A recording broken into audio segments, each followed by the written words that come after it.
আচ্ছা তোমরাই বলো, সায়েন্স সিটি দেখতে গেলে কি সায়েন্স নিয়ে পড়তে হয়? আমরা তো দুজনের একজন সায়েন্স নিয়ে পড়িনি, তবু আমরা গেছিলাম শিলিগুড়ি সায়েন্স জীবনে প্রথমবার গেলাম সায়েন্স সিটি। শিলিগুড়ির পাশেই থাকে, শিলিগুড়িরই মেয়ে আমি, তবুও সায়েন্স সিটি কখনো যাইনি।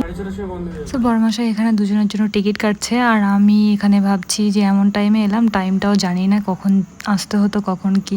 তো চলো, টিকিট কাটা হয়ে গিয়েছে। এবার প্রথমেই গিয়ে একটা দেখতে পারবে বড় সড়ো ডাইনোসর। এবার চলো শুরু করি জার্নি। সায়েন্স সিটির ভেতরে তো প্রথমে খালি জঙ্গল জঙ্গলই দেখতে পাচ্ছি। কোথায় যাচ্ছি বলো? সায়েন্স সিটিতে চলেই আসলাম, আমরা কোথায় যাবো?